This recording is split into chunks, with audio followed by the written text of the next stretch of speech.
All right, all right. What's going on, everybody? Welcome back to the Progress Yourself podcast. I'm your host George with my co-host Mike, and today we have a very special guest. Today we actually have Samir. Samir, what's going on, man? Hey guys, thanks for having me on here. Hell yeah, It's an man! honor. Thanks for being here. Thanks for being here.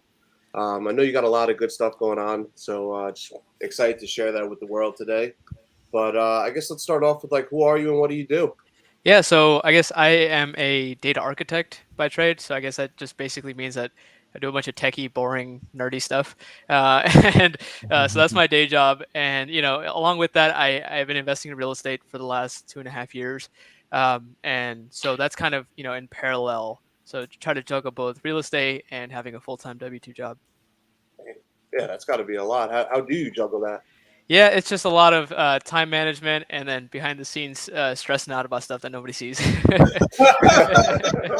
mean, that's like 80% of this business, right? Right? It's the behind the scenes. I feel you on that. So, like, what? Or you have something, Mike? Yeah. So just by the way, you want to tell people how we met Samir? Yeah, so we met, me and Mike actually through mentorship sub two that we're a part of, and George, you're as well, right? I believe so. Hell yeah, man! I So love it. yeah, sub two is amazing, and so that's kind of how we got connected, and just things happen, and we're here now. Yeah. And then talking about stretching, I think if anybody simplifies things, I think that should be you, right? Because this guy right here is like the quickest to get back to you on things, and so I'm sure you guys systemize things systemize and than most people. So uh, Appreciate right? you So saying I'm that. the engineer mindset, but yeah, Yeah, George, I'll let you. that's just the data architect in him. Just he's got six different things telling him all these notifications, man. So he's got response systems set up. But I heard you say 2.5 or like 2.5 years ago you started with real estate. What kind of got you into everything?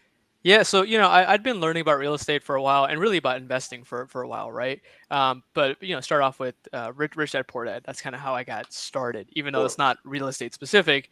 That's kind of what like got me motivated and really opened up the kind of the light there, right? So that and then learning on bigger pockets, educating myself throughout the process. That really kind of made me comfortable with like investing.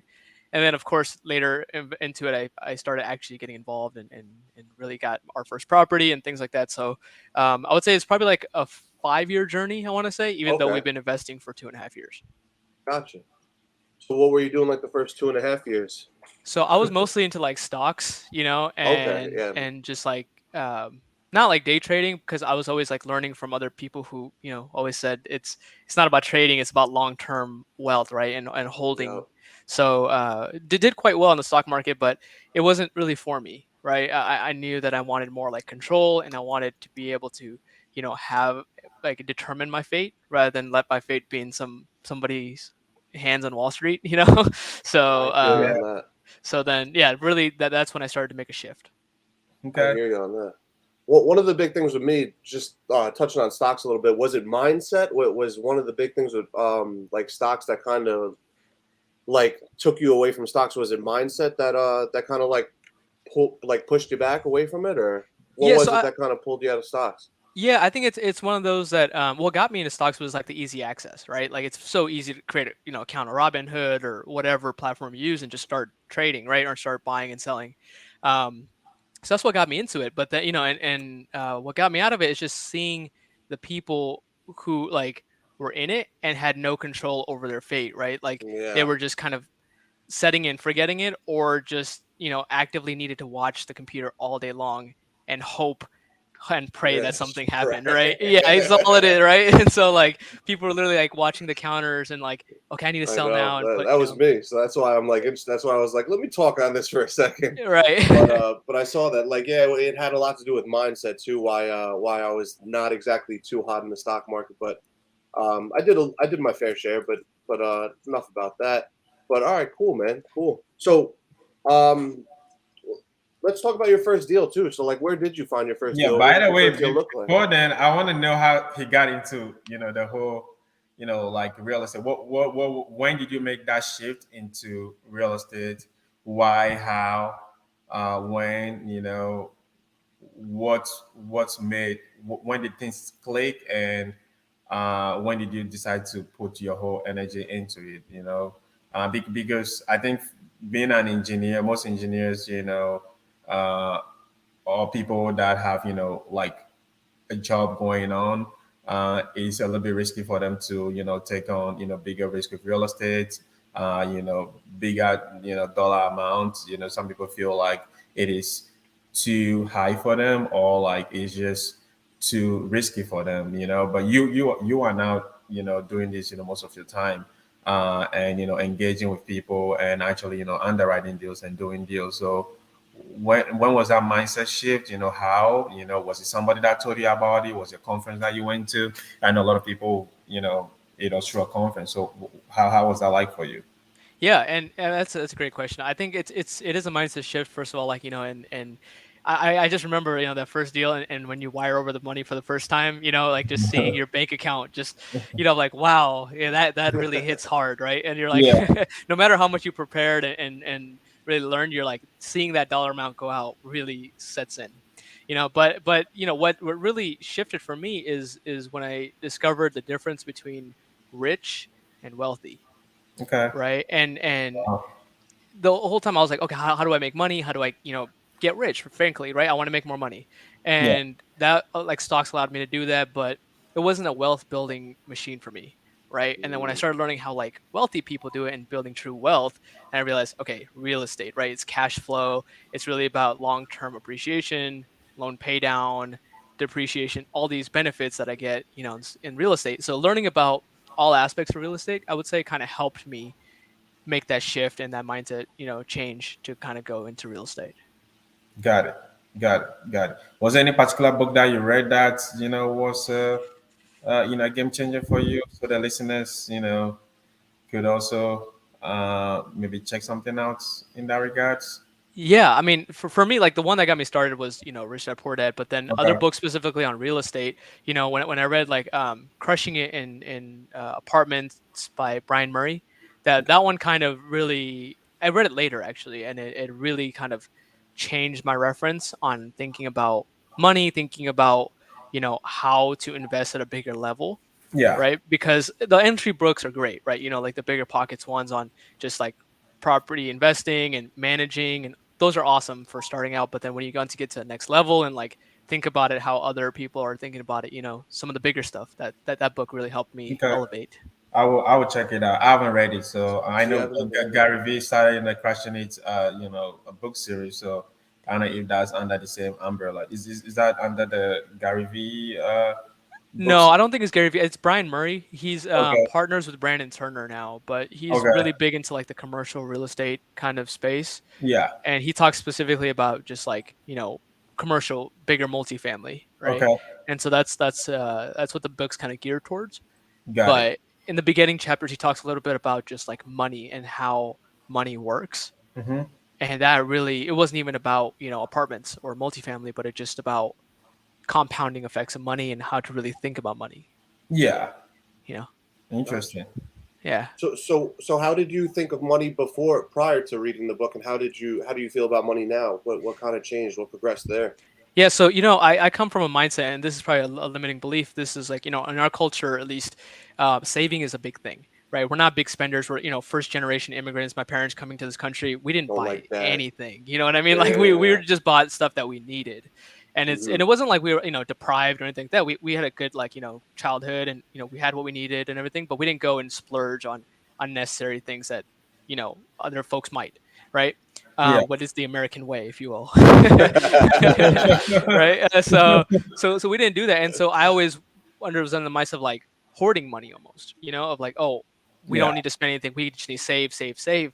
And Yeah. then when I started learning about money, I'm like realizing that money is literally dying every day, at least a dollar, right? It's like Yeah. those who are savers literally lose in the end, Yep. right? And Listen. so it's like those who spend a lot lose in the end. Those who save a lot losing the end. So then what do you do, right? And the answer is investing, and you want Yep. it to actually grow over time, right? And so that was a limiting belief and kind of a mindset shift on money personally, I would say.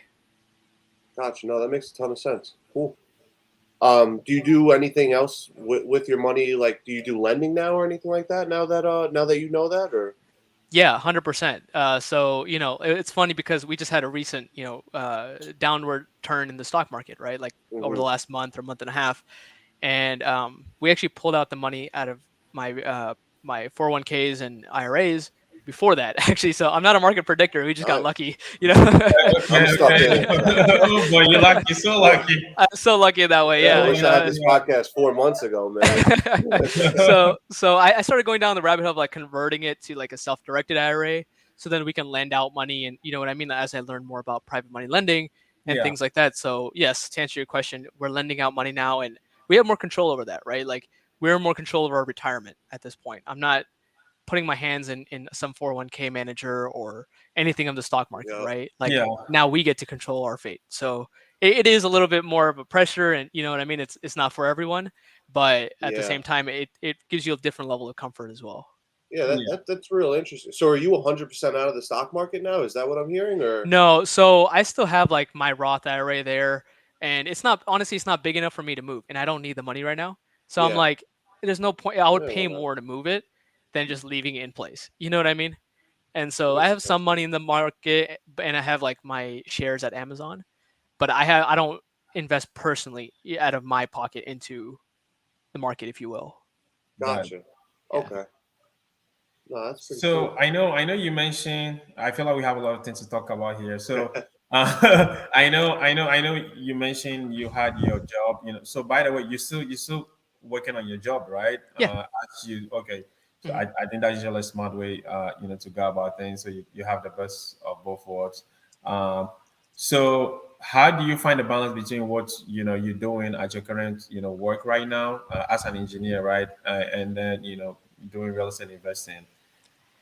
Yeah, I think so. A lot of people talk about going all in, right? And Yeah. I think you have to some degree, right? So and then having like a goal of going all in. So right now I am all in on real estate and my engineering job, right? I don't do anything else. Like that's what I do, like literally like Yeah. that, and then spend time with my family and my my fiance. That's it, right? Like I'm not going out and like partying. I'm not going out and doing this stuff.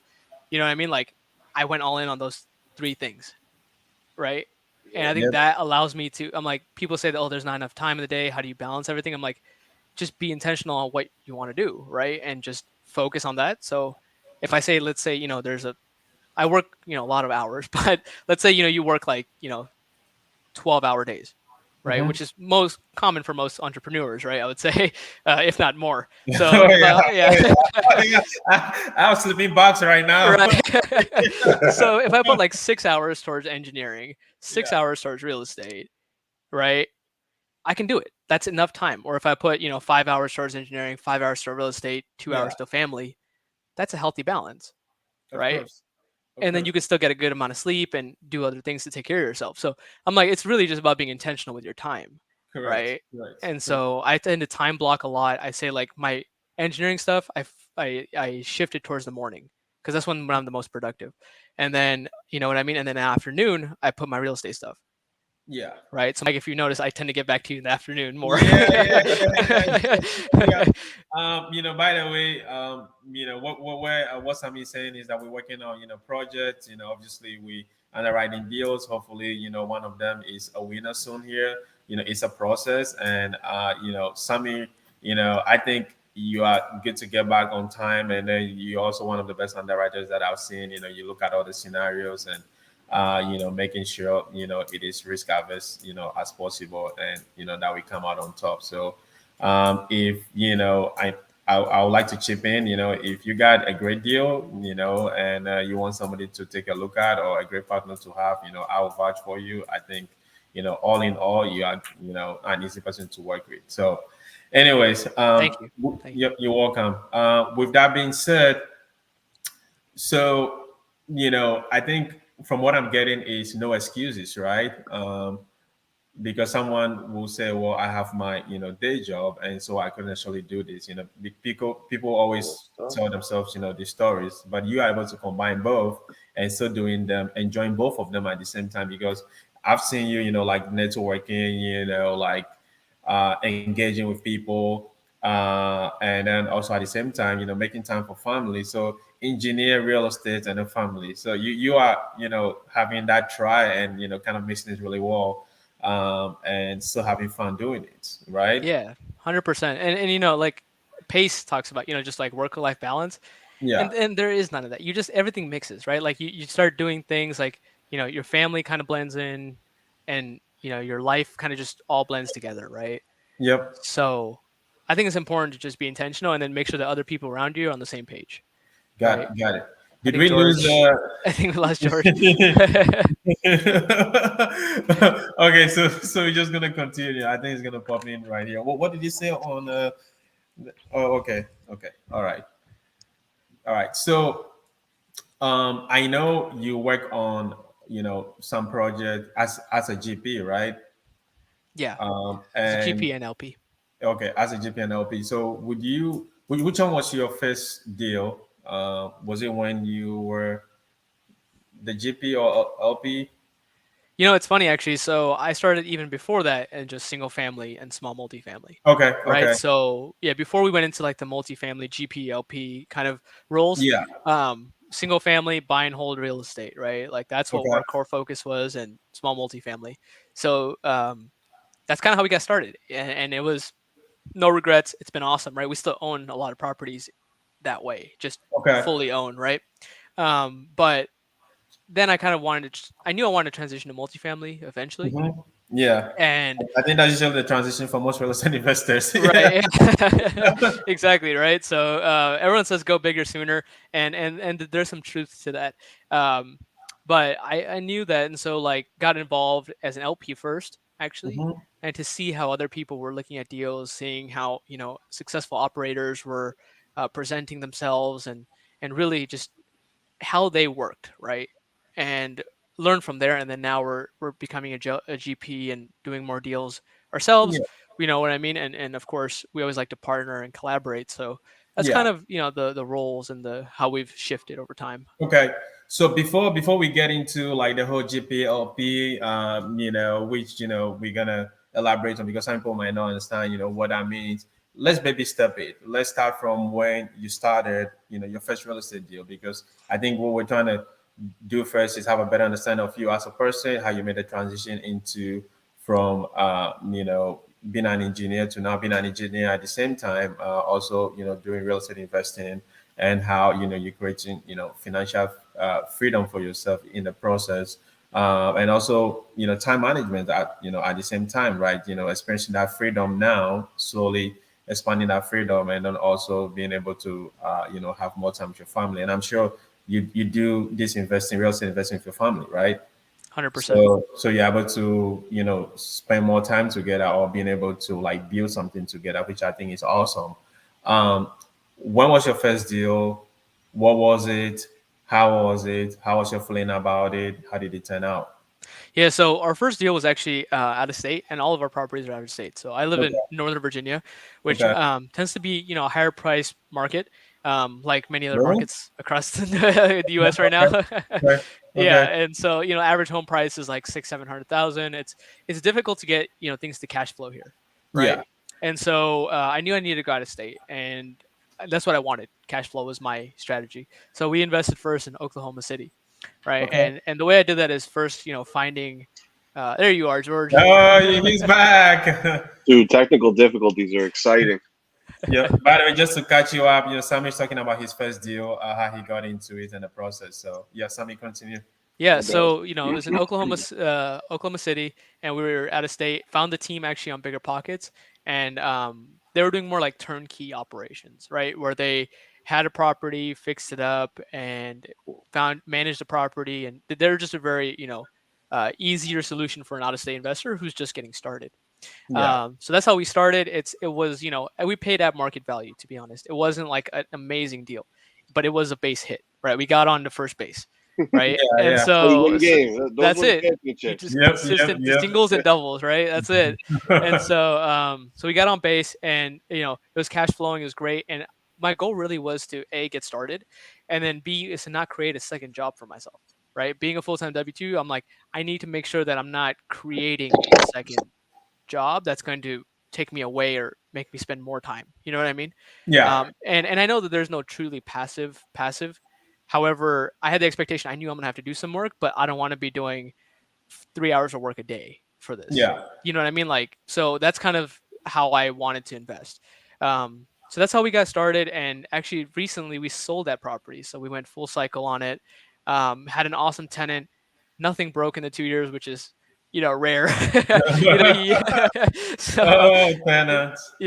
so I was Yeah. happy with that. And it turned out really well. So, um, now we basically sold that and are moving to different markets. But, that's kind of what got us started into real estate investing. Got it. So you've done, some single families. And how long ago was that when you started? You said 2.5 years ago, was Yeah. it? Hmm. Two and Yeah. a half years ago. And then now you're able to exit. So I'm sure, you exited on top of the market. I don't know, I mean, everybody have their opinion what's going to happen in the next few months here. But so you're able to have that. And now you're rolling all those funds into, something larger and bigger, right? 100%. Yeah. We're doing So a 1031 now. okay, awesome. So if you don't mind sharing, why not keep that? Why roll into, something bigger? Yeah, actually, that's a great question. And I remember I asked this question in a Facebook group too, right? I was like, well, why do people sell? Right? Like, well, why don't Yeah, you just hold it forever? It's cash flowing. Why would you sell it? Right? yeah. And the reality is I could have held this on for years. There was nothing Hmm. wrong with the property. It's cash flowing positive. Loan paid a great interest rate on the loan. Nothing, you know what I mean? Like, it's amazing. I could have kept this for the next 30 years if I wanted to. But I realized like there's a concept known as return on equity, right? So everybody talks about return on investment as a metric and things to evaluate, but return on equity really tells you what also another metric for your value of your money and where your capital is best used, Hmm. right? And so I realized that I could probably take that same money and transfer it into something else where I can get a better return, better overall, appreciation, better loan pay down, whatever that looks like. I can just get a better deal, right? Yeah. And so now we are basically doing a 1031, which is like a tax deferred mechanism, Hmm. and then shifting that over to our property in Cleveland, which is a multifamily property, Okay. right? And so that allowed me to get from one door to six doors, right? Nice. And so like that's the shift, right? I'm like, okay, the capital is better served here than it is at the current spot. Got it. So more like the opportunity cost of staying there and then, either staying there and keeping it over there or putting it into something that, will give you a better return. Yeah, it's Okay. like having an employee who's like, they're an exceptional artist, right? They Yeah. they they're amazing at graphic design, great at content creation and media stuff, and then you have them being a mechanical engineer. That Yeah. person's best use is as a graphic designer, and they Yeah. can do a lot more, right, for this company Correct. than as a mechanical engineer. Correct. You know what I mean?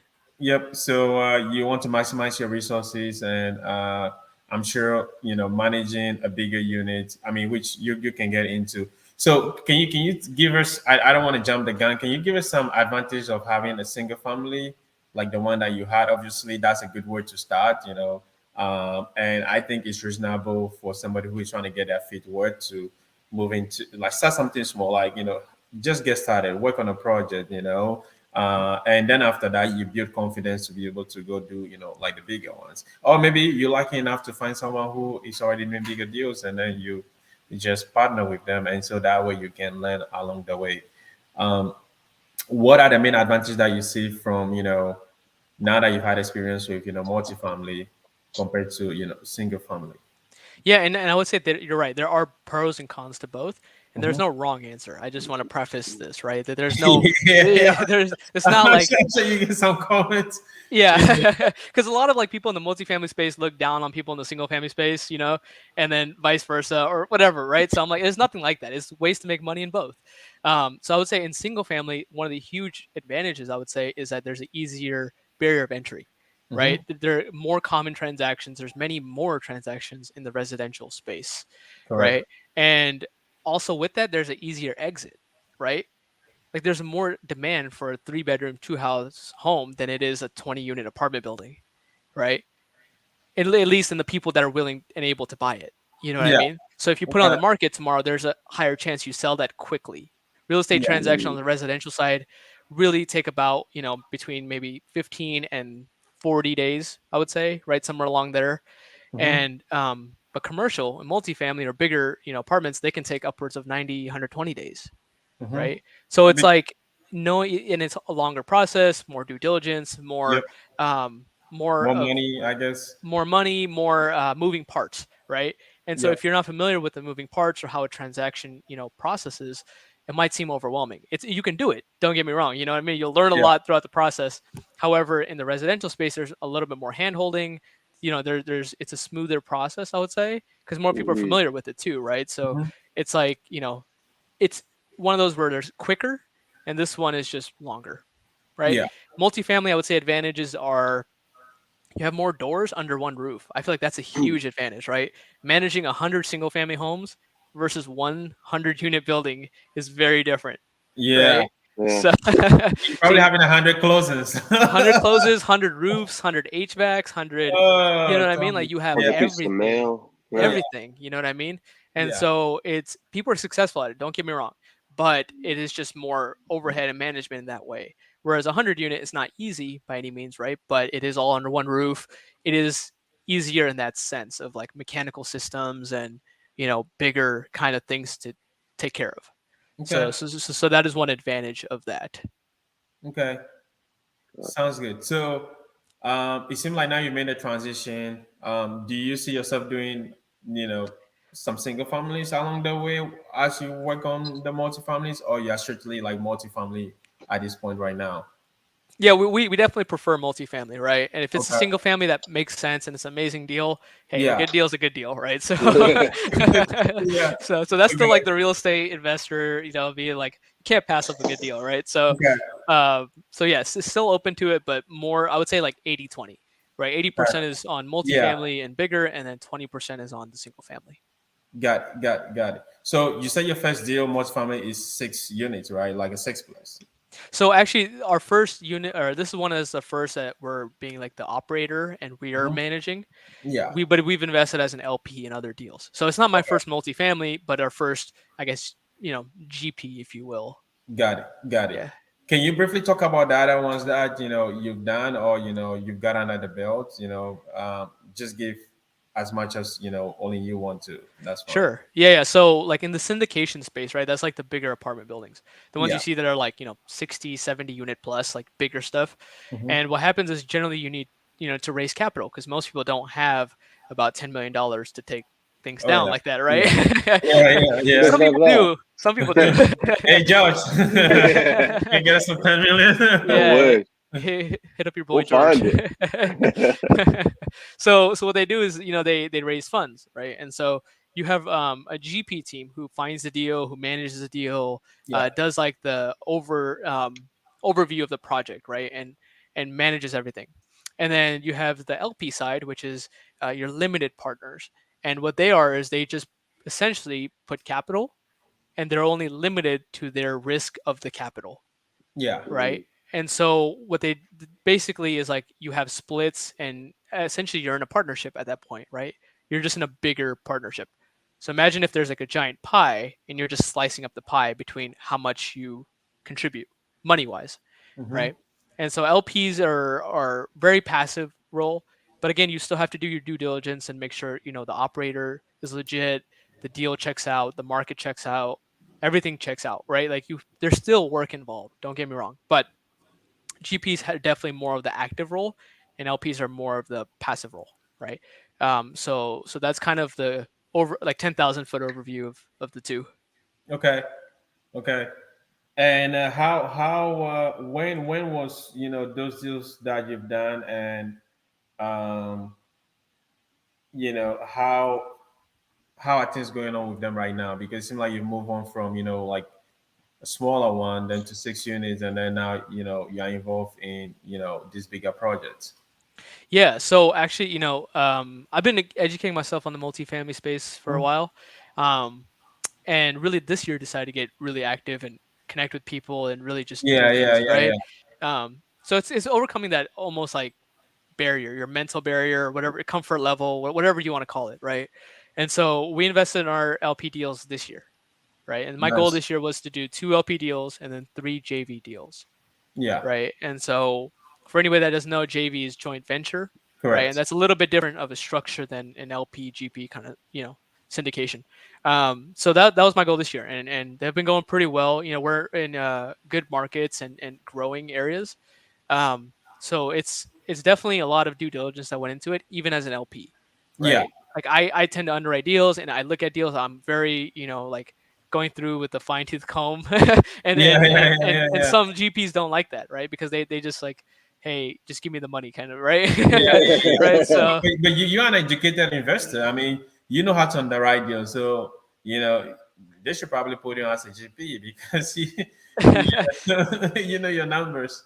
yeah, but it's also like, they also have to see it from their own advantage, right? Yeah, It's like bringing on more and more people on a GP kind of dilutes their shares or correct. their, so then it's like also they have the, business decisions are made, right? And so this is where, I talking to a lot of people in networking and finding the people who are, doing and have integrity, have ethical standards.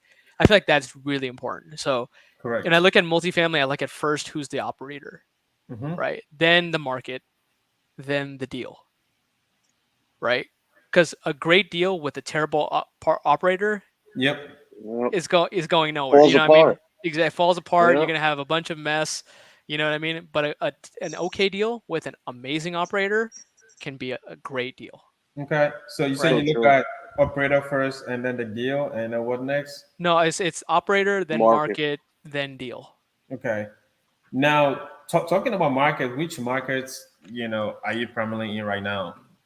Yeah, so I personally, I made a decision a while back that my focus was on mostly cash flowing markets, but a hybrid, right? So that's why I invested in Oklahoma City, because it had some appreciation, but mostly cash flow, right? Whereas like your coastal markets tend to be more like just appreciation, right? So I wanted to get like a little bit of both, but mostly on the cash flow side.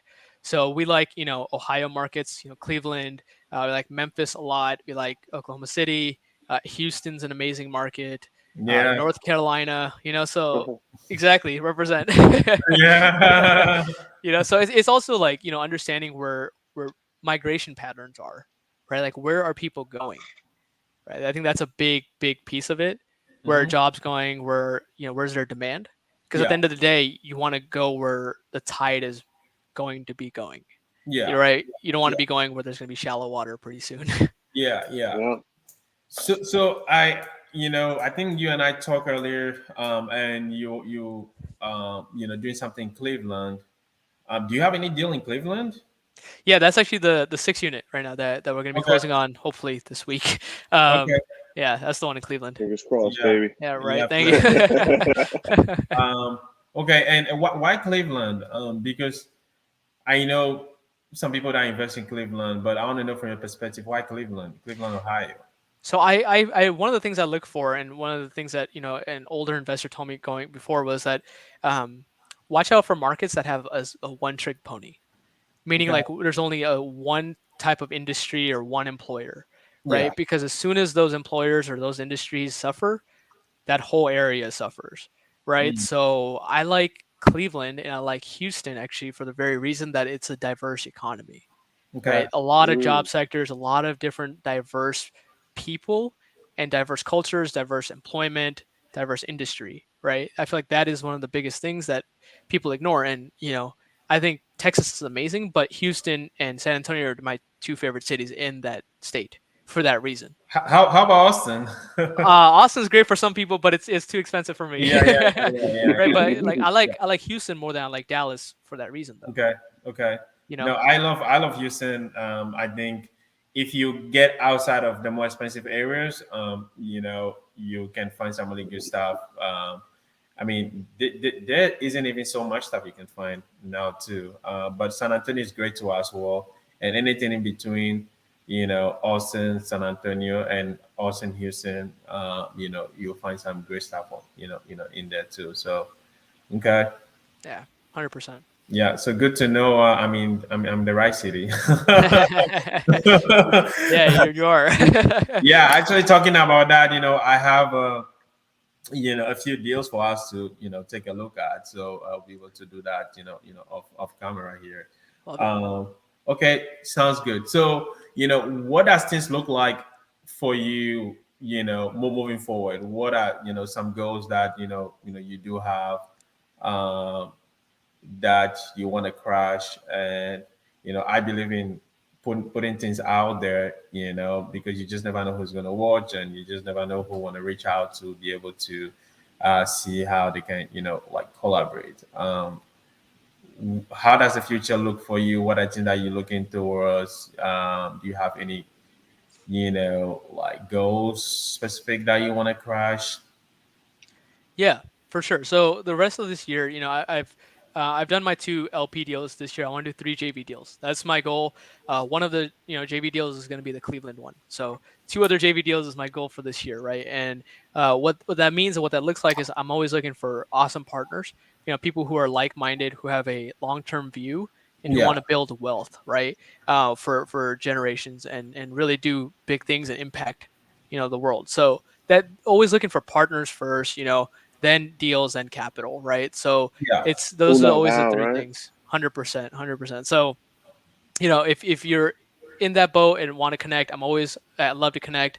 My Instagram handle is right here. It's just Samir.rei. yeah, yeah, yes, It's yeah, just yeah, yeah, a yeah. small plug. So Yeah, I just need to plug in mine. I don't know, I don't know why I haven't, but yeah, you gotta throw yeah, that in there, Mike. yeah. So to just reach out. I always love to connect, but always looking for partners and deals. Okay, awesome, awesome. And What then do these deals look like too? The JV deals. Yeah, so I'm more active in like the 5 to 50 unit multifamily space, right? Kind of those medium sized ones that a lot of people in the bigger just ignore, right? Like Yeah. like yeah, like the big boys don't care about stuff that's small, right? So yeah, so that's kind of the sweet spot that I like personally. Enough to where we have like maybe 3 or 4 of us JV partners and go take down an apartment, right? mm, And we raise money and take it down, whatever that looks like. But we go and we have a bigger piece of the pie for all of us, and we also have more cash flow for all of us, right? So, yeah, syndications have their own space, and there's pros and cons to both, yeah. right? So I just am more active in this space. Gotcha. Thinking about it too, George. I don't know if you're following that, but it's almost like the people with money, or the people who are like want to raise a bunch of money, they want to do like bigger deals, 100, 200, 300. They're not sure looking at the 5 to 50 buy box. So I think it's pretty interesting you said that, because there are a bunch of those out there with like great equity in them, ability to like add value to it, and maybe somewhat of great tenant that maybe you could have a portfolio of I don't know, a bunch of those, and over time, if you want to make the transition, you can easily like sell that portfolio and then move into something which is bigger. I think it's a great way to start if you're not in competition for those 100 units, or I don't know, 1,000 units or whatever. The competition. I mean, there are like so many people with money that will like push you out of competition. I mean, it doesn't mean you shouldn't try, or you shouldn't. But for me, generally, I think that's a smart way to go about things. And plus, if you love the journey, that there's no rush. It's okay to build up and exit out of those and move into something big. So 100%. Yeah. And when I started, a mentor of mine told me I have a lot of mentors who they don't That's even why know you're they're my mentor. successful. No, they don't even know. They're just people who have told me things that I remembered. um, but they tell me you want to be a big fish in a small pond, not a yeah, small fish in a big pond, right? yeah, Because then you'll feel like you have imposter syndrome. You'll feel like you won't. Uh, do I am I even in the right space, right? Which yeah, yeah, it's also good to be there one day if you want to. That's great. That's a great goal. But being a big fish in a small pond has a lot of advantages, right? And you can kind of do different things because you have are not competing with some of that, right? yeah, Some of that big money, like you said. yeah, But yeah, it's just whatever fits your comfort zone and your goals, right? And just to throw this out there, right, Mike? Like one of the other advantages is that us being in sub two and being yeah. creative finance, like a lot Uh-huh. of those smaller, medium sized deals, usually you can like this mom and pop owners, they're willing to Yep. finance it, or I mean, there's a different situation there. Tired Yep. landlords or self-managing or whatever that looks like, right? Yep. Versus like the bigger stuff is usually like a professional management, Hmm. professional, you know what I mean, on site. So it's a Mm. different kind of space. Yeah, and I also like the equity aspect of things from the medium sized ones. If you buy it right, you can be able to refinance and pull out, a bunch of money. I know people like cash flow and stuff, but I also like, on the balance sheet, the more equity that you have, the much more your net worth, increases. So if that gives you opportunity to, maybe add value or, force appreciation and all that stuff, and you can be able to do it one property at a time, maybe a 10 units at a time, 8 units at a time, compared to maybe being in a larger syndication that maybe you only own like a small piece of it that maybe you don't get that much of equity. uh I would take that one first. I'll take that one first. So it's good to know. I By the way, I saw your buy box. If you don't mind, telling the audience about your buy box, because I think it's pretty detailed and very like extensive. When I send that to people, obviously that came from you. But when I started to send that to people, they were like, "Oh, I mean, this is clear. This makes sense." So if you don't mind, do you mind, telling me what about your buy box? Yeah, it's funny actually. The way that came about is Yeah. actually from wholesalers, to be honest, because literally Okay. like every So, wholesaler I talked okay. to would be like, "Oh, what are you looking for? What's your buy box, right?" In the Yeah. beginning, I'd be like, "I don't know, something that cash flows, something that's like a good deal, right?" Yeah. Yeah. But Yeah. what I learned later is like a good deal is different to everyone. You know what I Yeah. mean? Like, no two people are gonna say the same thing about a deal. A bad deal is Uh-huh. gonna be the same no matter what. Everyone's gonna say that's a bad deal, Yep. but but a good deal varies, right? Yeah. So I was like, okay, let me see how I can get really crystal clear on what I'm looking for, right? Uh-huh. And so I started with the single family and multifamily kind of buy box, and then I separated them into just a multifamily one. Hmm. So that looks like for me, it's 5 to 50 units, between 50 and 100 K per unit. Yep. Needs to be in a city that is landlord friendly, right? Hmm. In a state that's landlord friendly. Needs to be a growing population. Needs to be uh, a situation where we can add value or something of that sort, right? No real gut jobs for us, but some, you know what I mean? But some people, they might be comfortable with good jobs. We're not at Yeah. that level because I have my W-2 and I don't know if I can be on site to manage and Yep. oversee things, right? So I'm like, okay, it depends on your constraints as well. What is your I love situation? that jobs. Right? Yeah, exactly. Right. So Mike loves them, right? So Yeah. yeah, right. So and then what I did actually was I created this. It's a Google Doc, right? It's super simple. I just Yeah. nothing fancy, and then I basically just share it with anyone that asks me now, like, what is your buying criteria, Yeah. right? And I just say, here you go, here it is, here's a link, here you go, Yeah. right? And so it's really easy. Yeah, no, actually, I shared it with a few people and it made me look smart. So thank you for. That's Yeah. you gotta have engineer friends. There you go. uh, but yeah, so Yeah, I mean, maybe with your permission, we could link it up and have contact info there.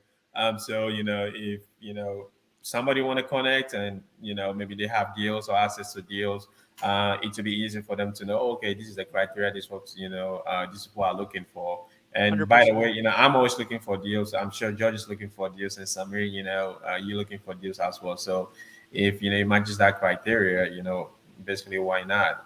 Yeah, and one tip to add there, like, oh, I think include somewhere on the document, right? Just your contact info, like your email, your phone number, where they Yeah, can submit deals. You know what I mean? Like for anybody who reads this, or they might send it to somebody else, right? yeah, Yep. And so it's like have a way for somebody to reach you, right? If you're correct, not reachable, nobody's sending you any deals, right? So Got to make it easy to be reached too. correct. Yeah. exactly, like, oh, click here if Nobody's you gonna have a work to deal, reach you. Yeah, Yeah, right? Yeah. exactly. yeah. No, but thank you for taking the time to do that. And that's a great resource. I mean, it may be simple from your end, but I think it's kind of just narrow things down to, okay, this is what I want, this is the criteria. And because a lot of people, I mean, sometimes even me, that I do this every day, there are times I'm like, oh, maybe I want that, I want to, like, oh, maybe. But it's just good to kind of narrow things down to the point where you are specific about things, and then what you want, and then like it helps the brain to really like focus on just bringing you those, and It also yeah. helps like shiny object syndrome, because Oh I yeah, the and shiny you know object syndrome. Yeah, yeah, the shiny I tend object to get syndrome. that a lot too, right? So like Yeah, I don't, for example, like I don't do short-term rentals or like other things like that, right? Or fix and yeah, flips. So for me, like I don't have a buying criteria for those. But some people, yeah, you know what I mean? But right now I have a multifamily buying criteria because that's what I'm doing, yeah, right? Maybe down the road I'll have one for short-term rentals, but yeah. as of now, this is what I'm doing, right? So it helps By kind the of way, I avoid have that. some awesome projects on short-term rental and flips.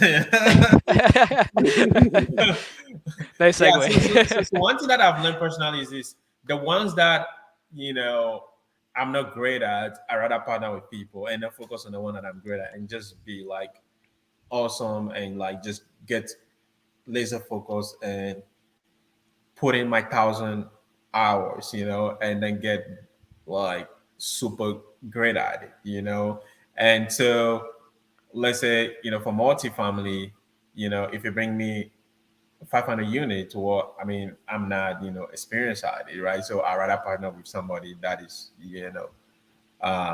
knows how to underwrite, know how to pull it all together and give my support as much as I can. But when it comes to, maybe fix and flips or like smaller, multifamily projects or, new construction, or, anything, or maybe a short-term rental, I will want to, be laser focused on those. Some of those skills transfer into the bigger unit, but at the same time, I just want, because at this point in time, I'm more into like building equity, okay, building equity, force appreciation, and then partner with somebody who is more focused on the long term kind of thing, and then give them as my resource, either being money, time, like value add, like resources, so that that partnership can be able to grow whilst I focus on the main things, and then eventually make that transition. So, um, and I think that's one of the reasons why we both align, and that's why we're looking at deals, and I'm confident that sometime before the end of the year we'll be able to lock something significant down. Plus, I'm in H Town. H Town is a great city. You should make it out here sometime. Definitely. Actually, George, you should come down here I know, sometime. man. I know. I Yeah, know. yeah. Samir, you think you're gonna make it out to Houston sometime soon? I'm gonna try, man. Okay. I'll I'll always want drive to down and come. I'll pick up Samir along the way. There you Okay. go. Okay. Okay. Okay. There you go. Yeah, I live right next to the airport. Just park here and we'll go. We'll fly There we here. go. I like that. So Samir, I know you are doing multifamily now. What other stuff, do you do that, people can reach out to for help, or support? I know you talk about the lending thing, so you can maybe touch base more on that. How you do it. What you're looking for as far as deals go, deal sizes that you're looking for.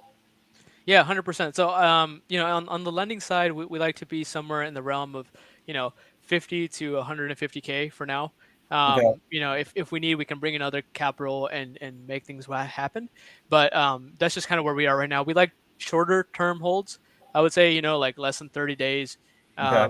Just maybe, just a wholesale or, maybe even transactional lending, something of that sort. Gato, Just baby. because, what was that? I said gato. Yes, Gato. a little bit, yes. But there's Yeah. also risk involved, right? So I'm like, it's one of those that we assess the risk on a per deal basis and a Yeah. per person basis, right? So you Mhm. got to think about it like a lender still, right? A lender is going to look at a person and look at their track record, who they are. It's Yeah. it's operator first always, right? And then market and then deal. Okay. So um, Okay. so that's how we approach our investments, our lending, whatever we do. And so yeah, like I always like to be a connector as well, right? So that's kind of one Yeah. of my things. So if you need something, I'm happy to at least connect you with somebody who might be able to help with that, right? So like Yeah. I don't do too much in short-term rentals, but Mike, right? Or I know Yeah. other people in the space who do and who are killing it, right? So I can happy Yeah. to connect you, right? So so reach out to if you have any questions on that or how underwriting works or any of that, So always happy to help. Okay.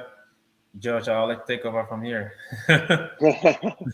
I mean, I'm all out of questions, man. You guys lost me. Now I'm kidding. Yeah. Um, Yes, I mean, so with you focus on multifamilies, and I mean that kind of seems like the big thing that you're looking to do. You're not really looking to extend past that, but like, is that the case? Are you looking to just kind of keep it at multifamilies forever, or are you ever looking to branch out to anything else? Yeah, so I like the commercial space, right? So that's kind of what I discovered. And the commercial space, there's so many different things, right? Mhm. It's like multifamily. There's mobile home parks. There's self Yeah, storage. There's industrial line. warehouses. Yeah, land development. There's Yeah, so much stuff, right? So you can easily get lost in that space as well, of like which one. So I Yeah. tend to focus more on multifamily. However, I am also open to self storage and mobile home parks, right? Because as long as the numbers work, and the reason I like commercial, I would say, is just because you can actually control the value versus in residential you can force appreciation but you're still limited to your surrounding comps and your mhm. surrounding market, right? So you Yep. can only, like, if you like fix and flip a home in a C area to an A standard, well, it's still in a C area, Yeah, Yeah. right? It's not worth as much as an A home in an A area, you know what I yeah, mean? So yeah. So so with how do you?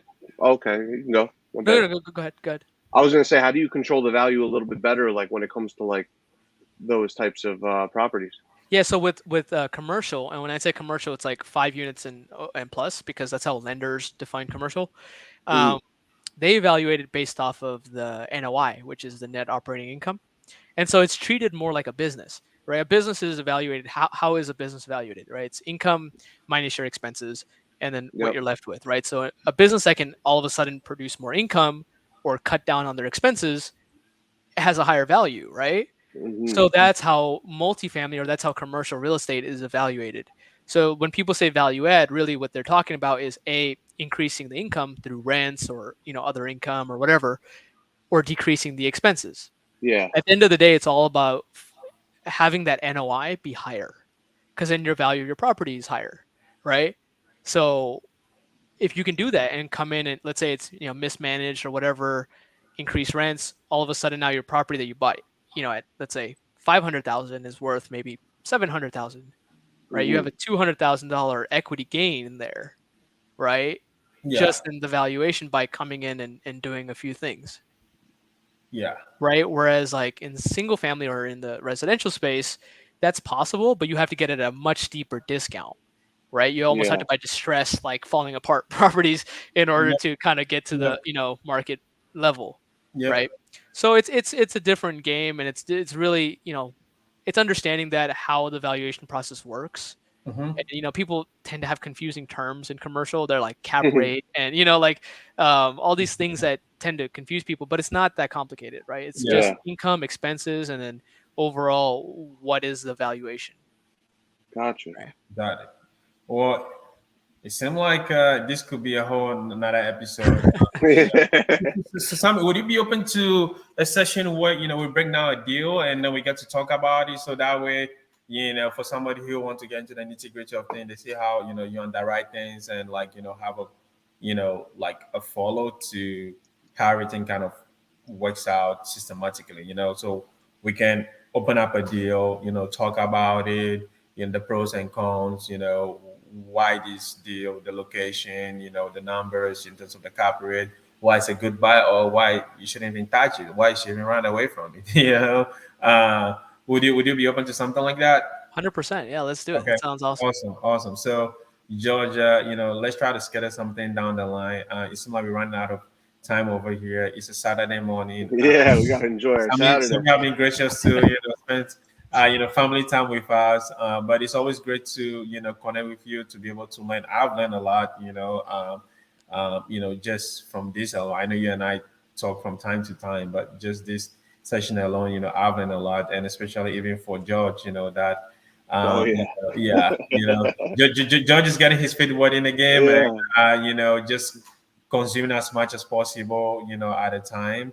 But and I'm sure anybody watching this, if they're really serious about what they're doing, basically have something to learn and take from here. So, Samir, what projects are you working on right now in terms of your your social media. I know you got, YouTube going on where you interview, engineers for the most part, right? So it's someone like people that you can really relate to. You have a Facebook group. Can you touch a little bit about that?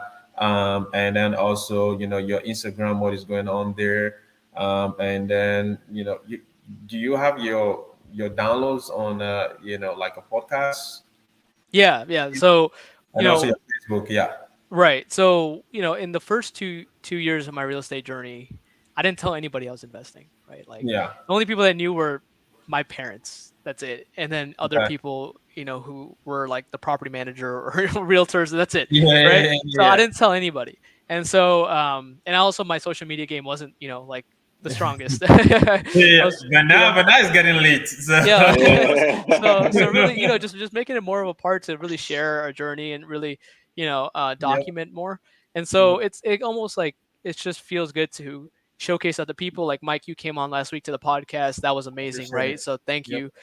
George, we'll have to have you on.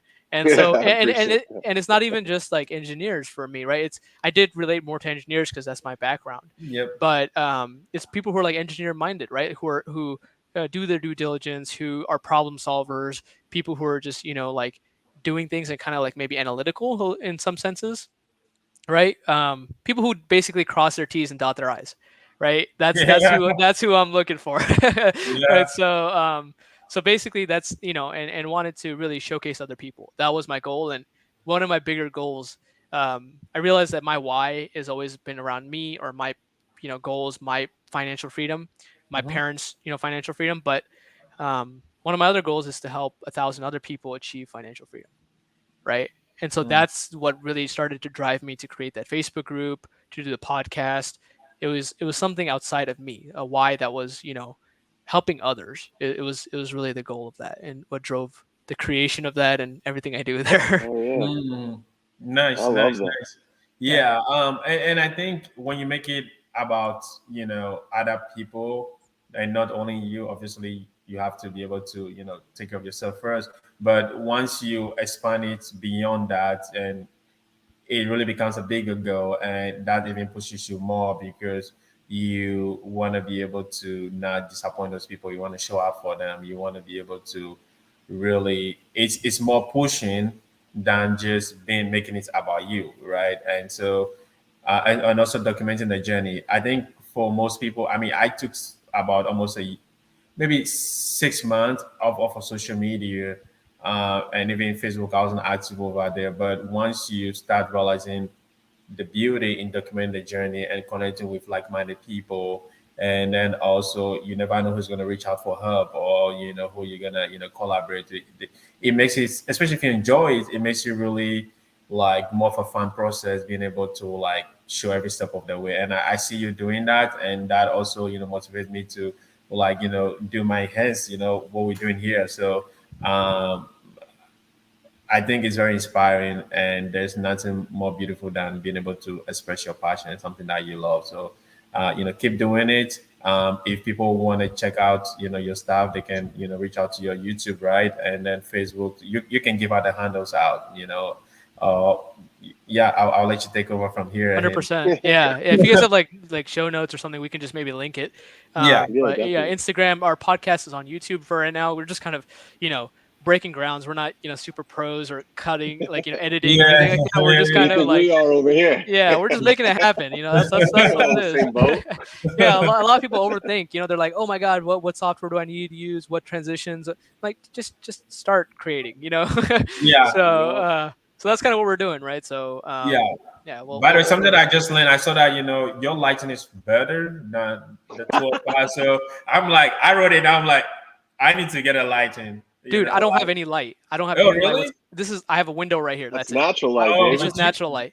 Yeah, and Virginia, man. It's the beautiful complexion and the sunlight. Oh, I and this agree, though. It camera is is perfect. just like a $30 camera from Amazon and Okay, sunlight. That's it. okay, okay. All right. So on that note, I need to buy a sunlight. There you go. All right, George. Just give the closing remark. Yeah, one last question I do want to ask, just because this is the Progress Yourself podcast, so this kind of just came up in my mind just now. But one last question before we go. We have a great Saturday. What are you not very good at? You know, what are you looking to work on in the Ooh. future on your? Yeah, so I am the one thing I'm not the greatest at, and it's a limiting belief, is that engineers don't know how to talk to people, right? And it's and it's something that I've told myself, That's funny. like I'm an introvert, I'm like not the most sociable, you know what I mean? But it's one of those that I'm always working on, and that's one of the things with social media is like it's forcing me and it's allowing me to kind of do that, right? And become better and improve. So it's not just like, hey, I'm naturally not good at this. It's like, how can I do something that I'm not naturally good at and improve, but in my own space and my own kind of way, right? So I don't need to go out and talk Cool. to on like a stage of to like thousands of people, right? Yeah, Like TED I'm not Talk. Kevin Hart or like yeah, you know what I mean. But like I can come on and talk like this, right? Like that's another way of doing it and just like Just sharing, keep right? building. Yeah, Exactly. I'm progressing towards that and instead of like shying away and kind of limiting myself based off my belief, you know. Mm. I love that. Cool. Yeah, man. So when we have you back on, I'm just gonna ask you what you did to follow up with that. So Yeah. Definitely. yeah, Uh, Um, what I'm gonna do yeah. is I'm gonna interview you, George. That's what we're gonna I do. love to talk. I just don't know what I'm talking about. That's all. That's good. All right. On that note, it's been a pleasure having you, Samir. Yeah, man. No, Again, seriously. I learned a lot. I can, express that enough, and I'm sure other people who are on the fence, will be able to learn from how you're able to balance both in terms of following your passion to for financial freedom, and also following your passion for real estate, and then at the same time balancing that with your current position as an engineer, and then getting to spend time with family and also connecting with people and forming great partnership along the way, and then how eventually building your portfolio along the way, and how you becoming a social media person along the way, Super which is guru. great. And I think it has a lot of advantages if you do it well, connect to the right people, because you have to stay on top of mind. You have to be able to I mean, if you don't say what you do, or if you don't show what you do, I mean, like, nobody knows about you, right? Nobody knows about you, but it just helps to connect with like-minded people, in that sense. And I think, SAP2, which we all know each other from, is a blessing. And we're looking forward to having you again, where you could, break down deals, and maybe 6 months from now, we could recap, and, maybe, I don't know, you've added, you could add, 20 more doors or 30 more doors, to your portfolio. And we also want to know how your deal went, at the end of the day. But we want to wish you luck in your endeavors. We are here to support you any way we can, and looking forward to talking soon again. So once again, welcome to Progress Yourself podcast, with the host George, Mitrakos, Mike, and our guest today, Samir. It's a pleasure. Thank you Special guys. guest, Appreciate man. it. Yeah, seriously. Thank you, man. I appreciate everything you did today. This has It's a been ton of amazing. info. All right, Thanks, George. guys. But on that note, Yeah. yeah, on that note, let's all have a great Saturday. Take care, guys. Don't forget to like and subscribe to the channel. And suggestions are always appreciated. But other than that, take care, guys. I'll see you guys later. Yep. Thanks, guys.